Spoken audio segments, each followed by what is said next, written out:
की मारी आलसी बिजली का भी एक पेड़ पर बैठी हुई थी। अब मैं क्या करूं, कहाँ जाऊं और किसे उल्लू बनाऊं? बिजली का भी उड़ती है और घने जंगल से होती हुई मानो चिड़िया की माँ के घर जाती है। माँ जी, दरवाजा खोलिए। बिजली बेटी, तुम यहाँ?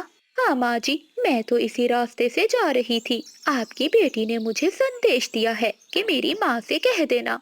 क्या संदेश दिया है मेरी बेटी ने? मानो बहन कह रही थी कि आज वो अपने बच्चों के साथ आपके घर आने वाली है।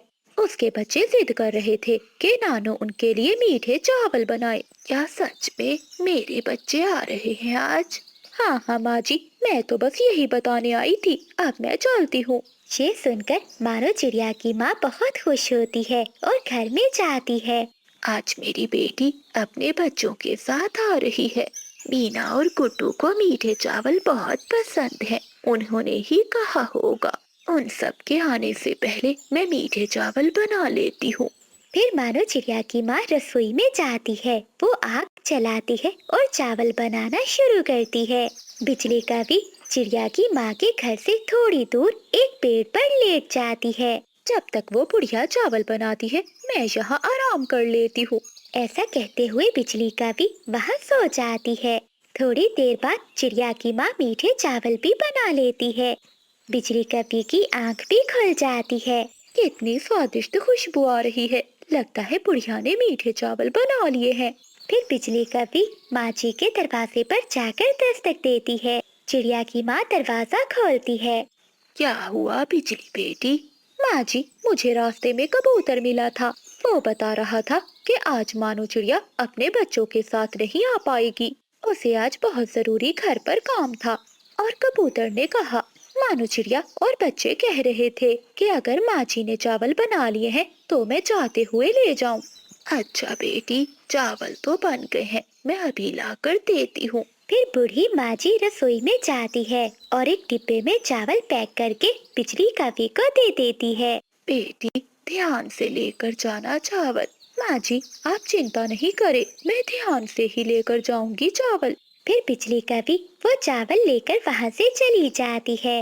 न जाने मेरी बेटी को कौन सा काम आ पड़ा जो यहाँ नहीं आ सकी।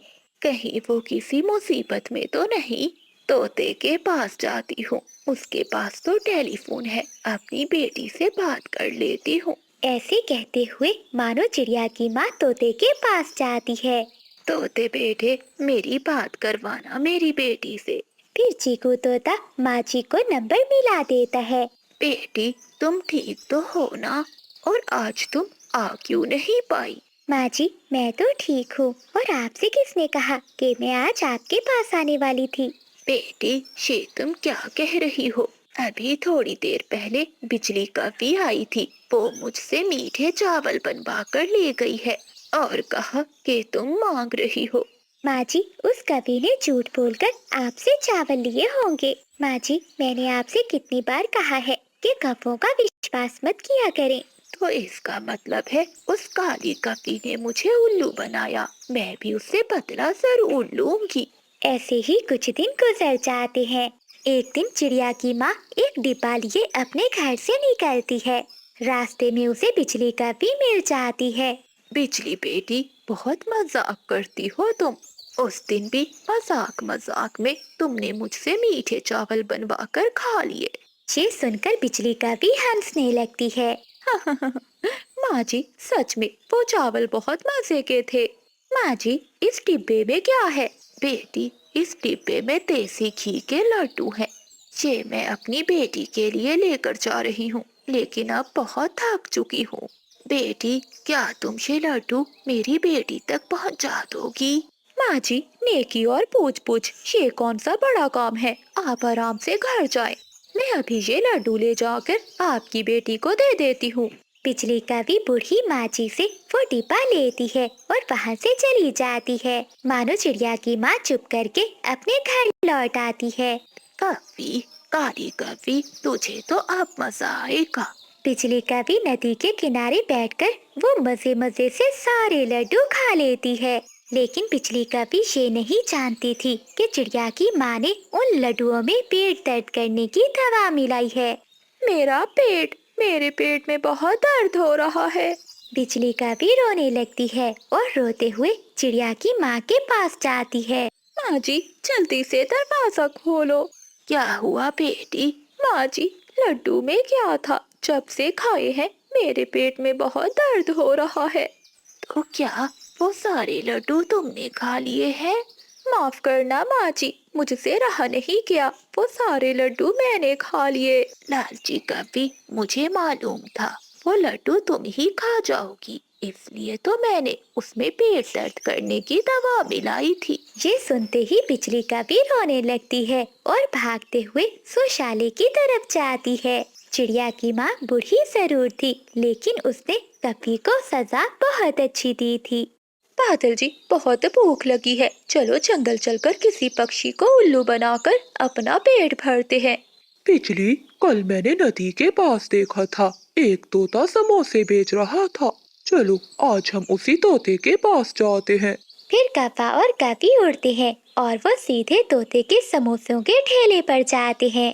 कफो कफो, बताओ क्या लेना है तुम दोनों को? तोते भैया, पहले तुम इस बुलबुल को समोसे दे दो। तोते भैया, मुझे 5 समोसे मीठी और तीखी चटनी के साथ दे दो। जैसे ही बुलबुल समोसे लेकर जाती है तो बिजली का भी इधर उधर देखकर बोलती है। तोते भैया, बहुत बुरा हुआ, हमारे साथ बहुत बुरा हुआ।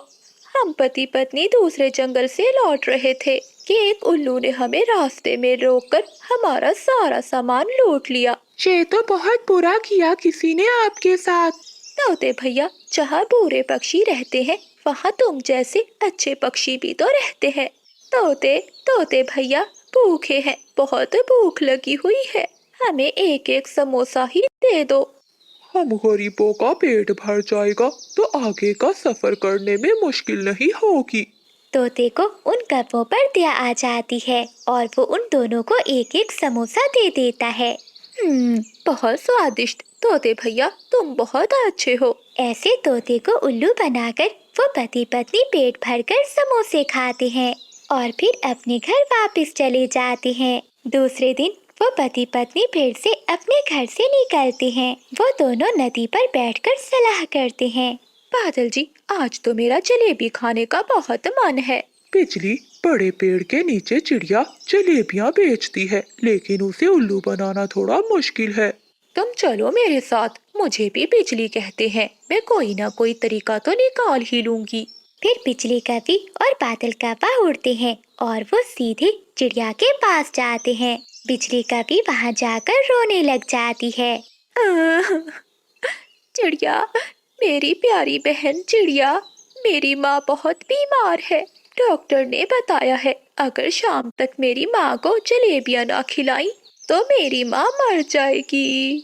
बचा लो चिड़िया बहन, मेरी पत्नी की माँ को बचा लो। तो दिक्कत किस बात की है? आप मुझसे जलेबियाँ ले जाएं, मेरा तो काम ही यही जलेबियाँ बेचना है।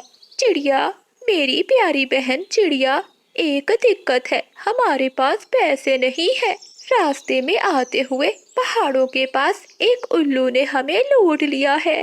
अच्छा, तो ऐसी बात है, आप ये जलेबियाँ ले जाएं और अपनी माँ को जाकर बचाएं। अगर मेरी जलेबियाँ खाने से किसी की जान बच जाए तो मुझे बहुत खुशी होगी। मेरी माँ भी ये जलेबियाँ खाकर बहुत खुश होगी। फिर वो पति पत्नी जलेबियाँ लेकर वहाँ से चले जाती हैं। पीछे ही तोता वहाँ आता है। कौवों को जाता हुआ देखकर तोता चिड़िया से पूछता है, चिड़िया बहन, ये यहाँ क्या करने आए थे?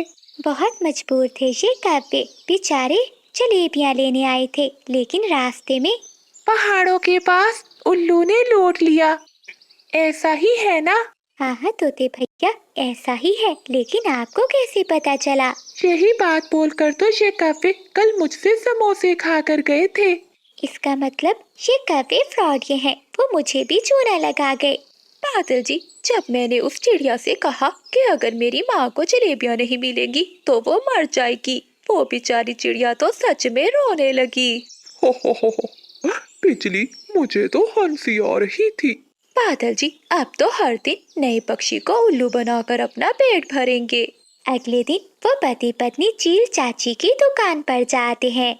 चील जंगल में आम का जूस बनाया करती थी। काफी और काफी, क्या जूस पीने आए हो? चील चाची, इस जंगल के पक्षी बहुत अच्छे हैं। हम दोनों विदेश के जंगल से आए हैं। कल ही चिड़िया ने हमें जलेबियां दी थी और हमसे कहा कि आपसे जाकर जूस पी ले और पैसे चिड़िया दे देगी। अगर पैसे चिड़िया देगी तो ठीक है, लो तुम दोनों जूस पियो।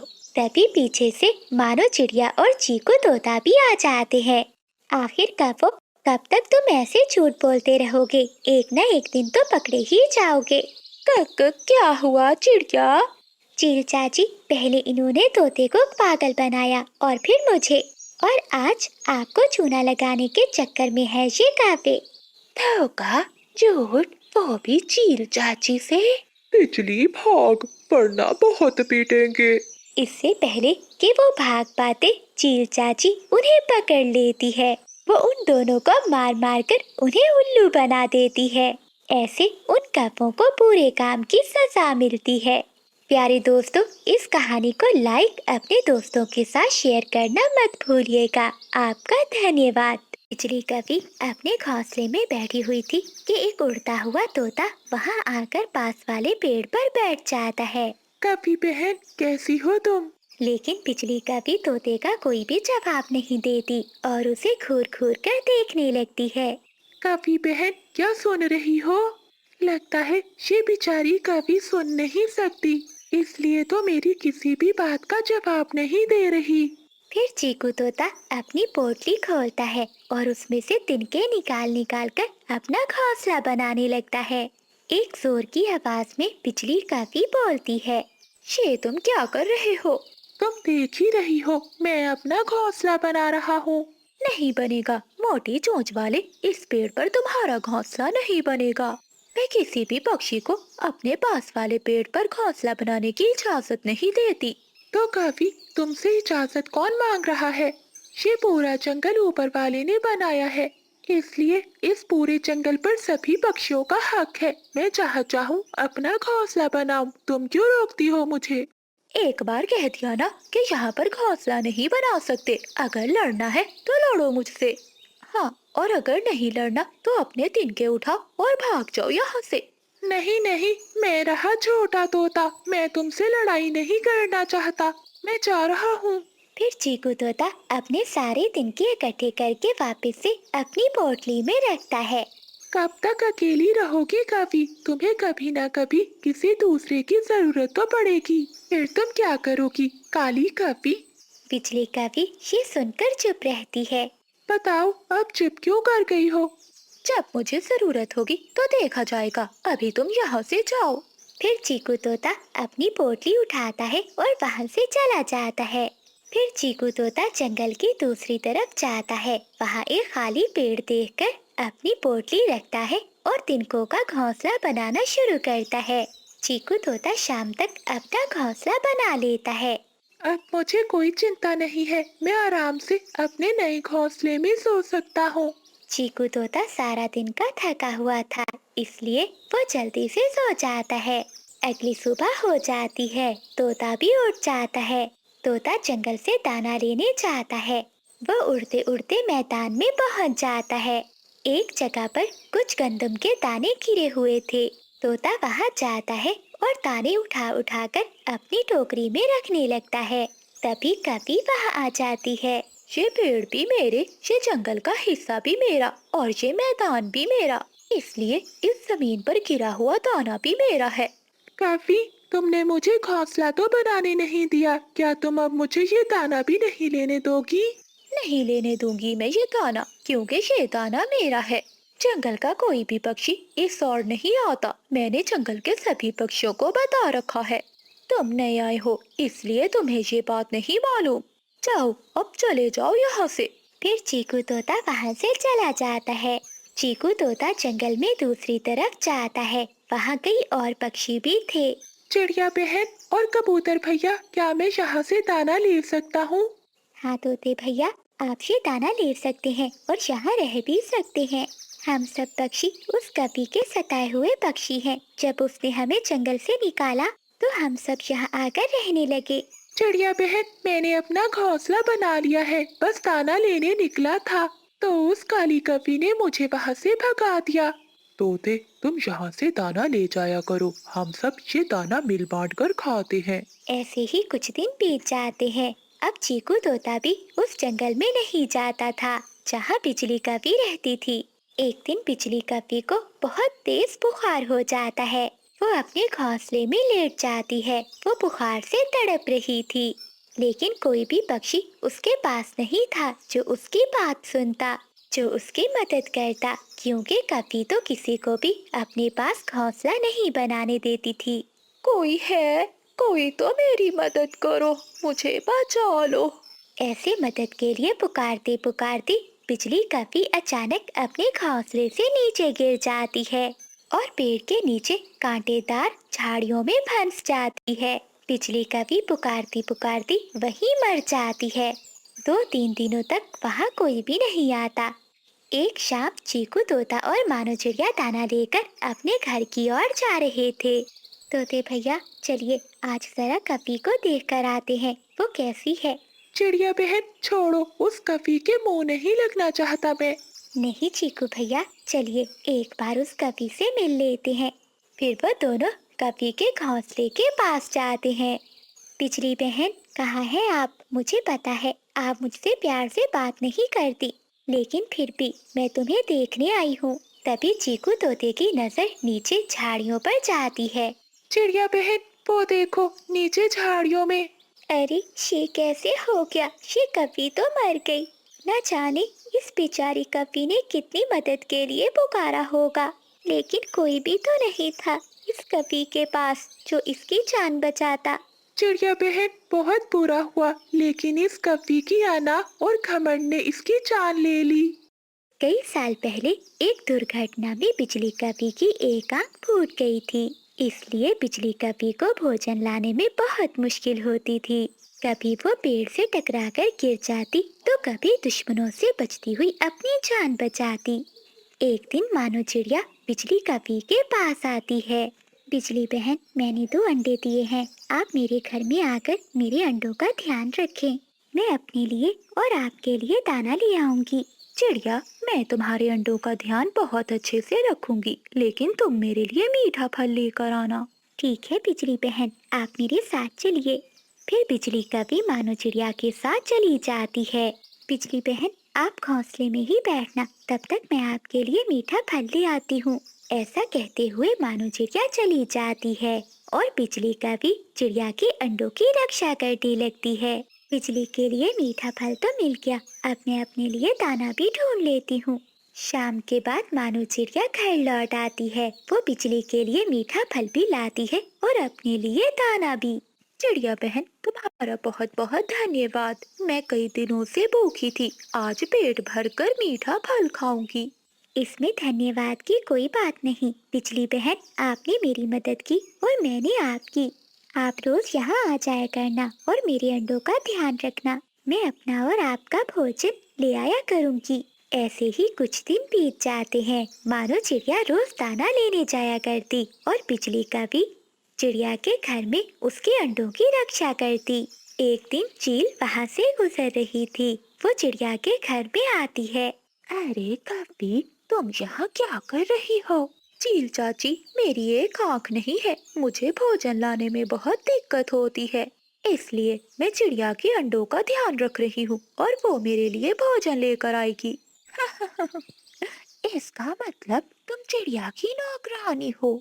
नहीं नहीं, चिड़िया मेरी दोस्त है, मैं उसका काम करती हूँ और वो मेरा। वो चिड़िया तो मजे मजे के फल खाती है और तुम खाती हो सूखा दाना। तुम चलो मेरे साथ मेरे घर में, मैं तुम्हें अपने घर में मालकिन बनाकर रखूंगी, नौकरानी नहीं।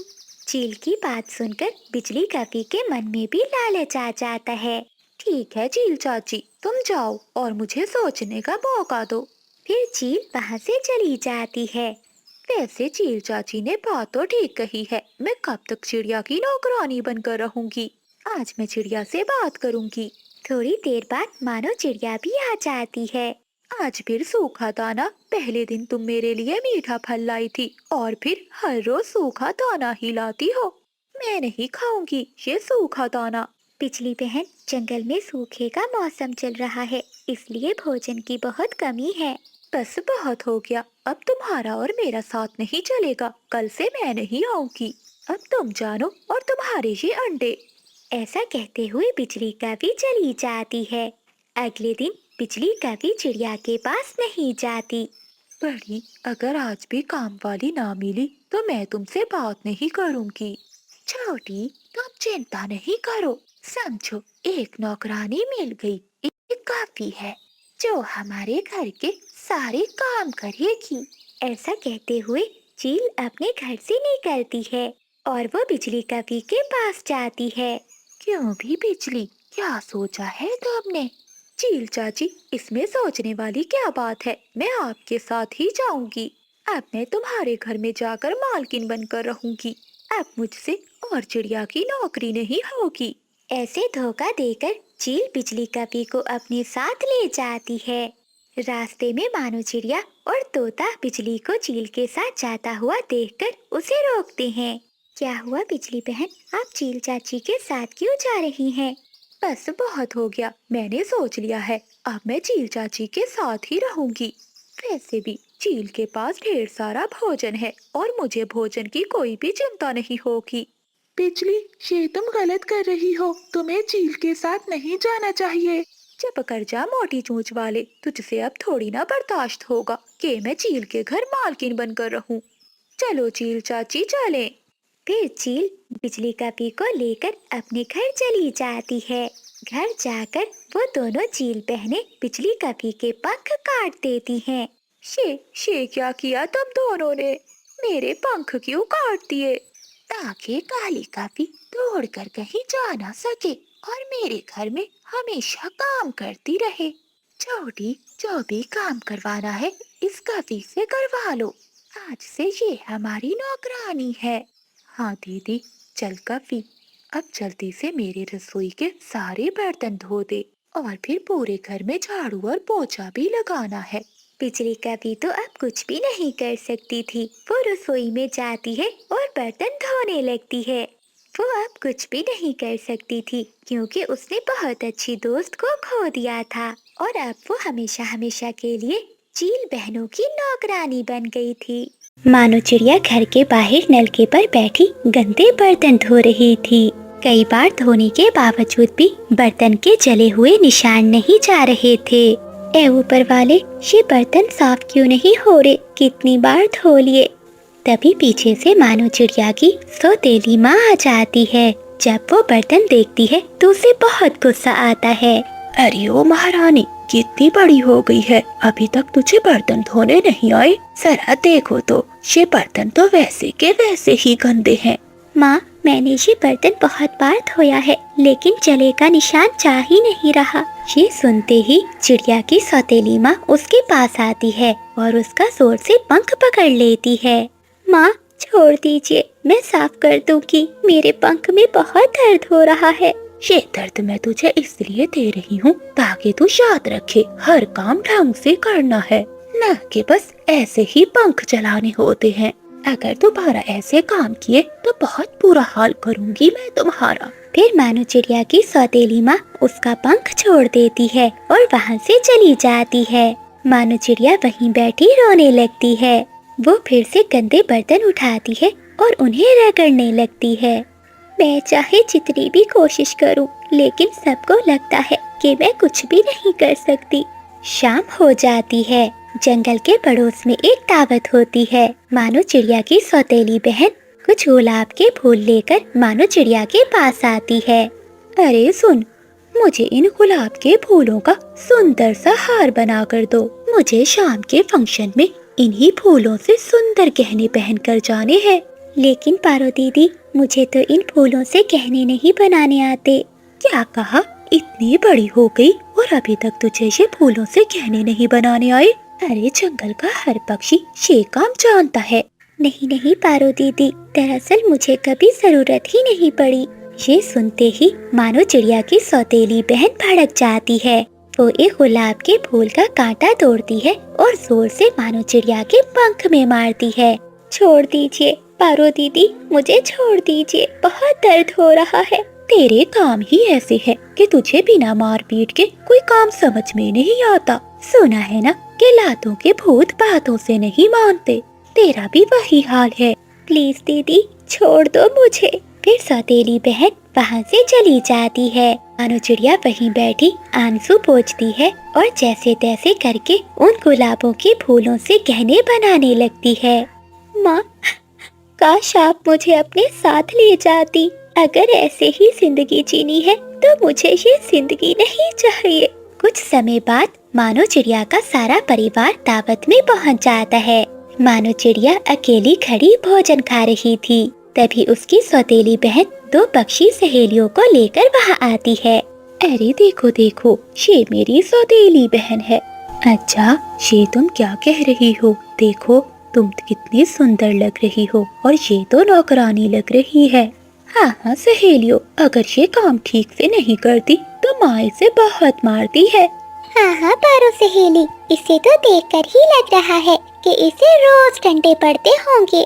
फिर वो तीनों जोर जोर से हंसने लगती हैं।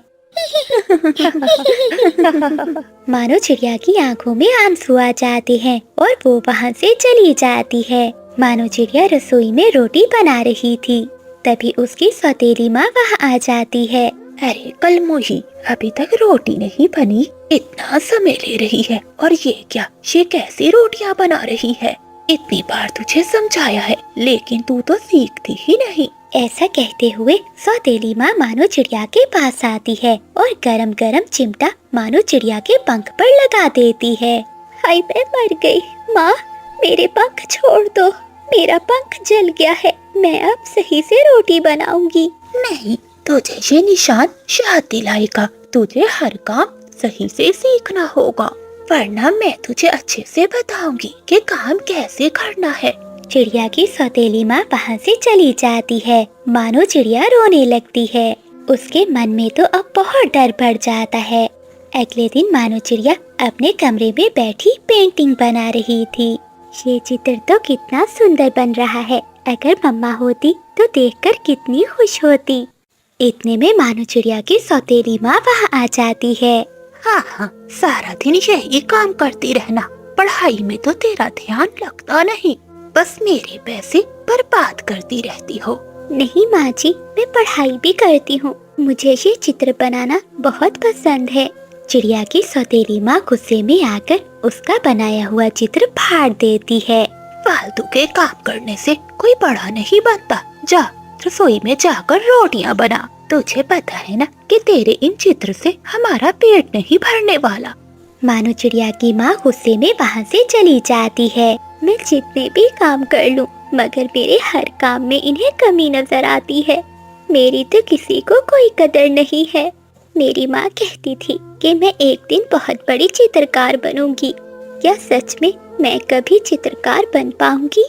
ये सब तो मुझे चैन से जीने भी नहीं देते। यहाँ तो मेरी कदर ही नहीं है और ना ही मेरे सपनों की।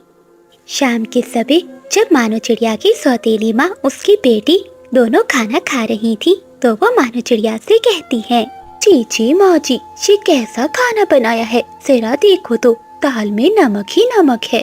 मम्मा जरा इसे अच्छे से समझा दीजिए। क्या जब ये ससुराल जाएगी तो ऐसे ही खाना बनाएगी? जो भी हो माँ, बेइज्जती तो आपकी ही होगी। सुन लिया कलमुही, जा मेरी बेटी के लिए दोबारा से भोजन बना कर आ। क्या करें बेटी, अब ये मनहूस हमारे गले पड़ गई है।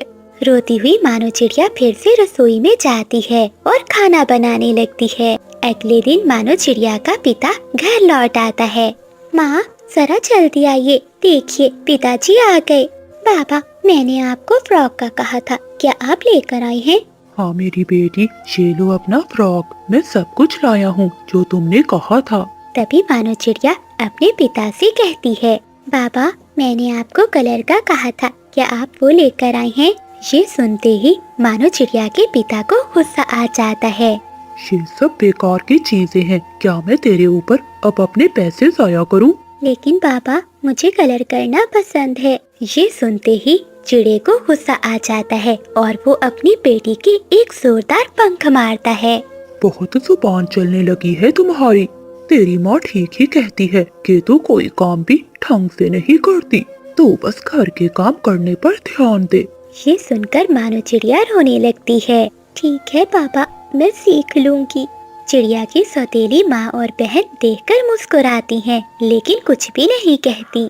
उसी जंगल में एक अमीर चंदू चिड़े का परिवार भी रहता था, लेकिन वो उस जंगल में मामूली से घर में रहते थे। जंगल में किसी को भी नहीं मालूम था कि वो बहुत अमीर पक्षी हैं, क्योंकि उनका असली बिजनेस विदेश के जंगल में था। शाम के समय मानो चिड़िया अकेली नदी पर बैठी चित्र बना रही थी।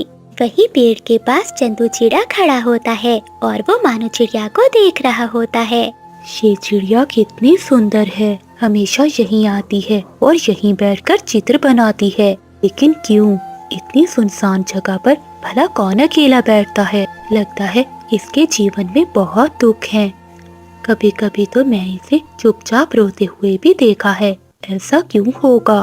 तभी चंदू चिड़ा मानो चिड़िया के पास आता है। अरे तुम कौन हो और यहाँ क्या कर रहे हो? तुम मेरा पीछा कर रहे हो? नहीं नहीं, मैं तो बस आपके चित्र देख रहा था। क्या क्या सच में? हाँ, आपके चित्र तो बहुत सुंदर हैं। क्या सच में? तुम झूठ तो नहीं बोल रहे? नहीं नहीं। फिर मानो चिड़िया कर देती, यहाँ पर इस बेकार नौकरानी चिड़िया को भेजने की क्या जरूरत थी? बेटी, आप क्या कर सकते हैं, तुम्हारी किस्मत। मीना बेटी, मैं काम पर जा रही हूँ। मम्मा, इतनी भी क्या जल्दी है? सुबह सुबह खाली पेट जाएंगी क्या? कम से कम मम्मा चाय तो पी कर जाएं। मीना, तुम्हारी चाय के चक्कर में सूरज सर पर चढ़ जाएगा और फिर सारी की सारी मछलियाँ नदी के भीतर चली जाएंगी। अगर मछलियाँ नहीं मिली तो बाजार में क्या बेचने जाऊंगी? तभी मानो चिड़िया की बेटी रसोई से चाय लेकर आती है। मामा, इतनी भी क्या जल्दी है? जो भाग्य में लिखा है वो तो मिलकर ही रहेगा। ये लीजिए, चाय पी लीजिए, जब तक मैं नाश्ता लेकर आती हूँ। हाँ हाँ मीना, अब तुमसे भला कौन चीज